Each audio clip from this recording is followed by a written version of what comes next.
Bueno, buenas tardes, buenas noches, buenos días, depende de la hora que esté viendo este video. Quisiera primeramente mandarle un gran saludo y que Dios lo bendiga. Hoy en el Día del Señor y estamos abordando todavía el estudio sobre la Trinidad. Acabo de subir un video la semana pasada, el domingo pasado, donde explicamos por qué era un poquito necesario hablar de estos temas, qué significaba un poquito la Trinidad, pero vamos a hablar ahorita exactamente sobre el dogma trinitario. Y me gustaría empezar con las palabras del creador Atanasio, el cual empieza así, y cito: esta es la fe católica, que veneramos a un Dios en la Trinidad y a la Trinidad en unidad. Ni confundimos las personas, ni separamos las sustancias. Este término lo veremos un poquito más adelante. Porque otra es la persona del Padre, otra la del Hijo y otra la del Espíritu Santo. Pero la divinidad del Padre y del Hijo y del Espíritu Santo es una.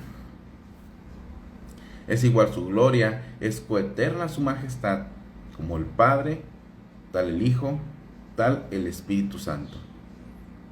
Increado el Padre, increado el Hijo, increado el Espíritu Santo. Inmenso el Padre, inmenso el Hijo, inmenso el Espíritu Santo. Eterno el Padre, eterno el Hijo, eterno el Espíritu Santo. Y sin embargo, no tres eternos, sino uno eterno. En estos tiempos antirreligiosos, la palabra dogma tiene una connotación bastante negativa. No es extraño que nos digan que eres dogmático, en un sentido de decir que eres cerrado o que no estás abierto al diálogo. Pero por lo cual es necesario aclarar los significados y quitarle toda esa carga semántica negativa. Me parece que para esto es necesario desmenuzar y por tanto llegar al punto que es necesario aclarar para poder avanzar en este tema de la Trinidad. Y es que el dogma es un medio para un fin. Ese es un punto que tenemos que tener siempre muy en claro. ¿Qué significa esto? El propósito original de los dogmas era explicar de cierta manera o resumir de una manera sencilla al pueblo laico los misterios de la fe cristiana. Pero por esto, la necesidad de aclarar, debemos de preguntarnos si el dogma sigue haciendo esto o sigue funcionando para este propósito por el cual fue formado. Esto no significa que sea falso el dogma, sino que debemos de modernizar el lenguaje o explicar lo que significaba la antigua manera de decirlo. Esto hace que el dogma esté peleando directamente con dos batallas continuamente. La primera, debe de respetar el legado de lo que quiere expresar y tiene que hacerlo de una manera fiel. Ahora, el otro, el cual se refiere a que debe de ser expresable al mundo secular para poder transmitir la semilla del Evangelio. Como dice Ignacio Cachona-Zabal, o sea, Dios uno y trino. No es sencillo para los dogmas el navegar en este mundo tan líquido. He utilizado ese término de Zygmunt Bauman, donde las definiciones rígidas no son bien vistas o no son tan bien aceptadas. Lo primero que hemos de decir es que la Trinidad es un dogma de fe, un dogma exclusivo de la fe cristiana. Frente a los monoteísmos tan rígidos del judaísmo o del islam, la doctrina de la Trinidad ha sido la señal unívoca del cristianismo, ya que por un lado el judaísmo no admite que Cristo sea verdadero Dios y hombre, ni tampoco admite que el Espíritu Santo sea Dios o el aliento del Dios creador. Y por otro lado, el Islam declara que Alá también es un ser monolítico, y por eso, desde una crítica a nosotros mismos y para poder expresarlo a los demás, es interés de la dogmática cristiana estudiarlo para ver si su expresión es verdadera. Decía Karl Barth que la dogmática es la ciencia con la que la iglesia se da razón a sí misma del contenido de su predicación, según el correspondiente grado de su conocimiento, y lo hace críticamente, es decir, conforme a las medidas de la Sagrada Escritura, como buen protestante, y las directrices de sus confesiones de fe. Con esto queremos decir que como protestantes no decimos que el dogma está encima de las Escrituras, sino que creemos en el dogma porque está en las Escrituras. Ya que muchas veces se nos acusa que los dogmas predisponen de manera en que se cierra la Biblia.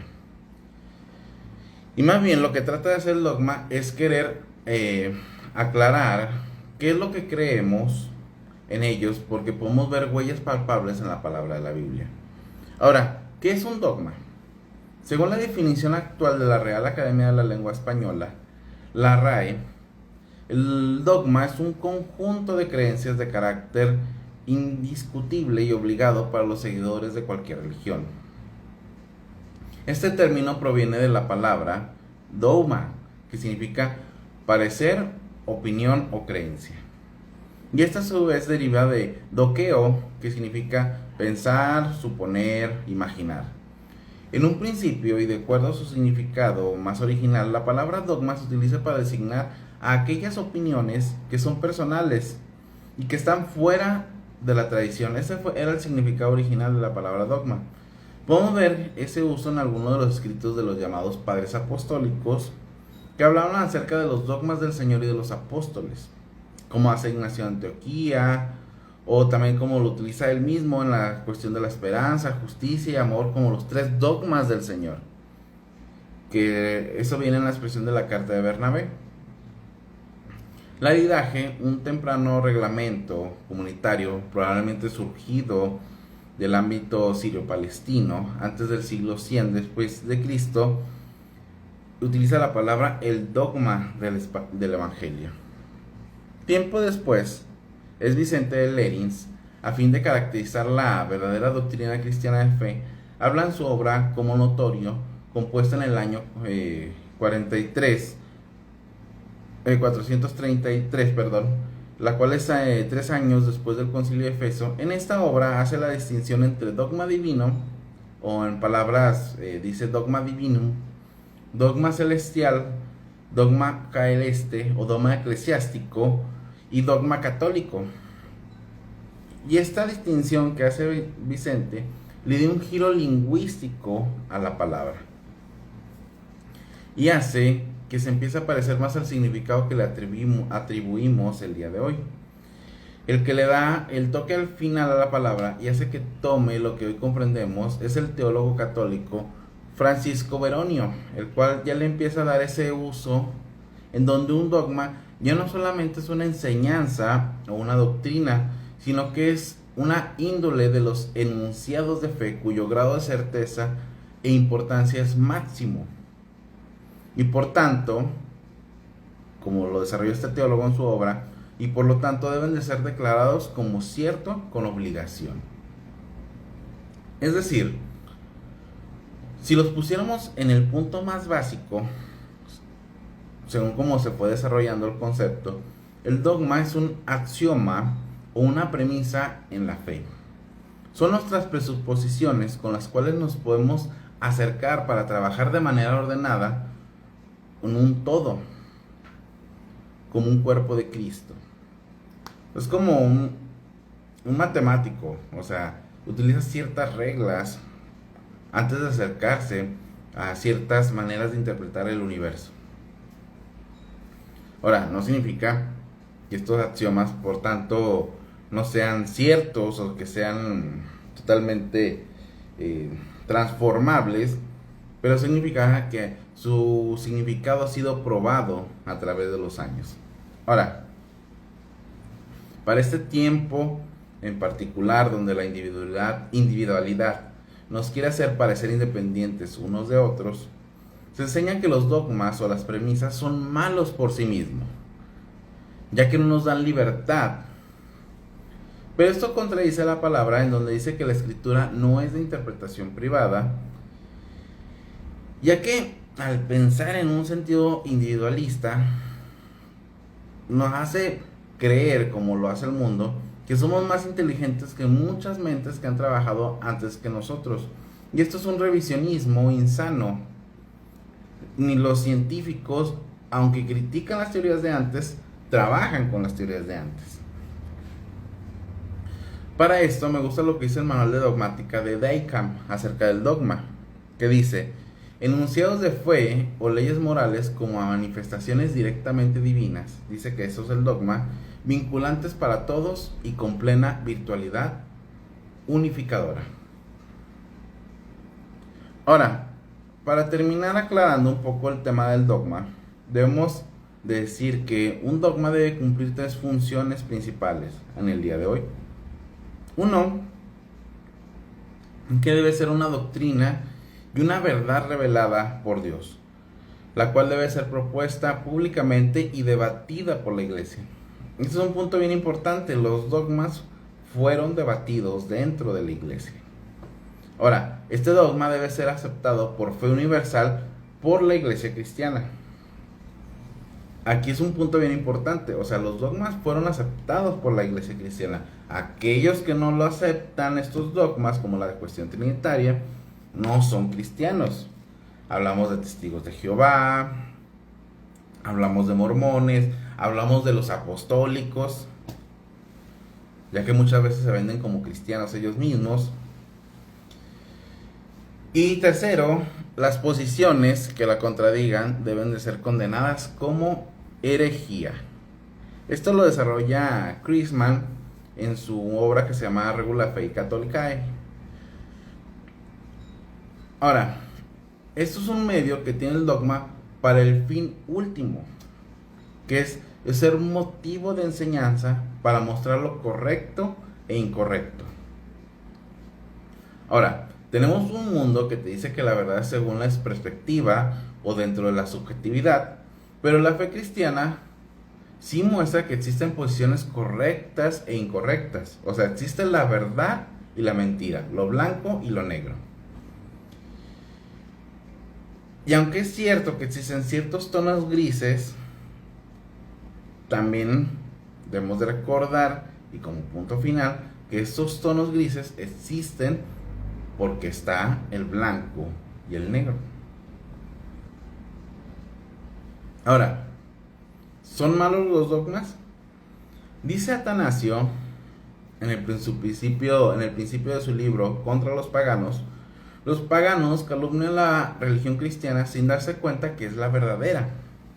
El conocimiento del culto a Dios y de la verdad del universo no necesita muchas enseñanzas por parte de los hombres, ya que es incapaz de conocerse por sí mismo y se proclama casi cada día en sus obras y se nos muestra de forma brillante que el sol por la naturaleza de Cristo.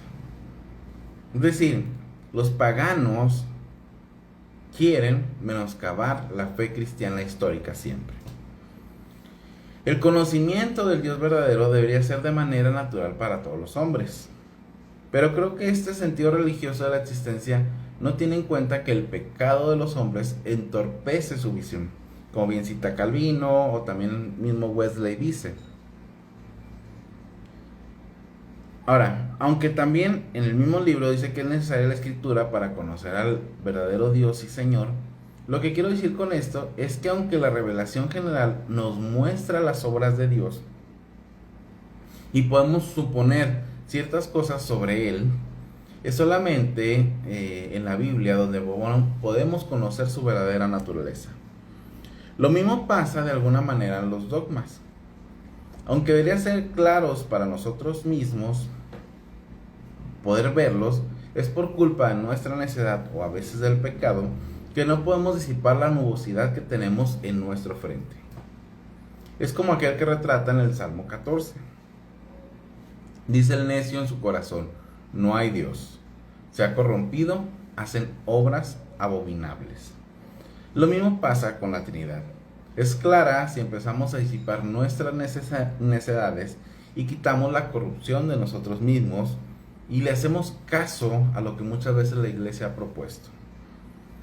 Ya que hemos dado una introducción sobre ello, me gustaría hablar acerca de la cuestión de la palabra dogmático, con una connotación negativa, como dije al principio, más como vengo diciendo, por la sociedad postmoderna, que es la que actualmente vivimos, con la cual quiero aclarar y decir que todos usamos presupuestos para interpretar la realidad. Esto es necesario porque si no todo sería un solipsismo, o sea, solamente lo que yo veo, lo que yo siento, lo que estoy pensando es lo verdadero. Y con este tipo de pensamientos ni siquiera podríamos investigar lo que está en el exterior de nosotros mismos. Bien lo dice un filósofo: sin el supuesto de que el mundo, considerado en su conjunto, posee una estructura lógica fundamental que todo lo abarca, sin que pueda encontrarse en él un solo elemento que se halle al margen de la concatenación con los demás, carecería también de un punto de apoyo las operaciones puramente empíricas de la comparación y la clasificación. Difícil entenderlo un poquito en esto. Esto es un pensamiento de René Cassirer que se llama Vina Doctrina, de Fondo de Cultura Económica. Pero lo que quiere decir es que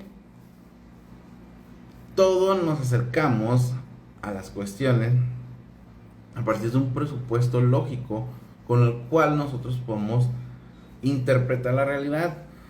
Lo hacemos simplemente en el lenguaje. El lenguaje es un presupuesto en el cual nosotros trabajamos, en el cual nosotros desarrollamos, y nadie se acerca al conocimiento sin un lenguaje. O sea, nos acercamos con presupuestos a las cosas. Vuelvo a decir, los presupuestos o las premisas son necesarios en todo lo que nosotros hacemos. Y aún los científicos utilizan presupuestos, y es por eso que utilizan operaciones matemáticas de las cuales pueden estar seguros de algunos resultados. El método científico no significa ausencia de presupuestos o de premisas. Aún la ciencia utiliza la filosofía de la ciencia, y de hecho esto es una de las consideraciones por la cual la ciencia avanzó tan rápido, al tener el presupuesto de que Dios es lógico, y esto les permitía realizar operaciones confiados en los resultados obtenidos. O sea, ellos pueden decir 2 y 2 son 4 en cualquier parte del universo. Ahora, es decir, los conocimientos a priori son necesarios para poder interpretar la realidad. Igualmente, las premisas son necesarias para poder leer la Biblia. Immanuel Kant, en su obra Crítica a la razón pura, los llama juicios analíticos. Y estos, por ser a priori, son universales y necesarios y son meramente explicativos de la verdad. Igualmente, en la Biblia, vuelvo a decir, necesitamos tener presupuesto de ciertas cosas para la lectura de la Biblia, y que ésta nos sea más natural a la lectura misma, lo cual no significa que puedan existir contrariedades en la escritura, ya que esta primeramente no fue pensada para nosotros directamente, y muchas veces son cartas que no están conectadas del todo una con otra. Pero igualmente, negar que existen premisas y que tenemos un acercamiento natural a todo genera más problemas o herejías. Más que nada porque la cuestión trinitaria viene principalmente por el asunto cristológico. Es a partir de Cristo que la Trinidad debe ser cierta, ya que solamente Dios mismo, en sustancia, puede salvarnos de nuestro pecado. Ningún hombre como Moisés o David podía llevar las cargas de nuestro pecado, y solamente Dios, como bien dice el Romanos, es el que hace justicia y el que nos justifica. Los primeros cristianos, que eran judíos, sabían eso, y por eso se desarrolla para resolver esa paradoja. La Trinidad, que es un presupuesto para poder interpretar correctamente la obra salvífica, sigue siendo un dogma para poder interpretar la escritura, pero sobre todo es un misterio que la razón con sus límites no puede abarcar. Esto porque debemos entender que la Biblia no es primeramente un manual de doctrinas y conceptos súper definidos, no es un manual científico. La escritura mezcla diferentes géneros para unirlos en una gran narrativa, pero si por medio de lo que declara podemos decir varias verdades de esto. Podemos decir que el Padre es inseparable del Hijo y el Espíritu es inseparable del Padre y del Hijo. Y a pesar de que son inseparables, la misma Escritura dice y nos muestra que son diferentes en cuanto a persona y en cuanto a función. Y hasta aquí la Escritura es clara en estas ideas, pero hasta ahí. El dogma, como lo he dicho con anterioridad, es una línea que simplemente nos marca el límite que nos permite pensar la razón. Los límites de este dogma es muy fácil pasarlos. Una palabra malentendida puede realizar un desastre y por lo tanto a veces es necesario respetar el lenguaje que se usa. De hecho, la mayoría de las herejías que se dan dentro de la Trinidad es porque la razón quiere explicar el misterio. Y es donde podemos ver, o sea, por ejemplo, cómo es que Dios mismo muere en la cruz. Es mucho misterio para la mente. En el dogma trinitario podemos utilizar muchos conceptos para intentar definirla, pero es imposible entenderla. Pero la creemos porque es algo que está implícito en la Biblia. Si escuchamos todos juntos utilizar la palabra implícito. Y esto es porque la palabra Trinidad no se encuentra explícitamente en la Biblia. La palabra implícito, del latín implicitus, significa literalmente algo que está incluido en otra cosa sin que ésta lo exprese o manifieste de manera directa. Otro sinónimo de la palabra implícito puede ser sobreentendido. O sea, la Trinidad se debe dar sobreentendida en la escritura o en la lectura de la palabra. Para muchos, la Trinidad, al no poder explicarla y abarcarla completamente, les parece una contradicción, pero no lo es. Sin la Trinidad, no se entiende lo que hace Cristo en aquella cruz. Como bien dije, la palabra puede parecer una contradicción, pero no lo es. Es más bien una paradoja. Algo que parece ser contradictorio, pero al acercarnos, o cuando estemos con el Señor, y se quita aquel velo y podamos verlo tal cual es. Cuando lo veamos de manera más concreta y empecemos a ver los conceptos, veremos que no es contradictorio como lo pensamos o como lo quieren pensar el día de hoy. Y podemos ver y la hermosura como lo veían los padres de la iglesia. Pero lo que sí quiero mencionar es que la Trinidad no es un problema matemático, una especulación teórica que pueda resolver o se pueda resolver con toda la teología y las demostraciones, sino que es una experiencia radical que ha de ser vivida antes que pensada. Podemos ver en muchos de los escritos de los padres de la iglesia el uso de la analogía y más que nada el uso de la poesía. Podemos ver a San Agustín en Trinitae, ese lenguaje tan hermoso y que ciertamente aún con toda esa carga semántica no puede llegar a explicar la Trinidad.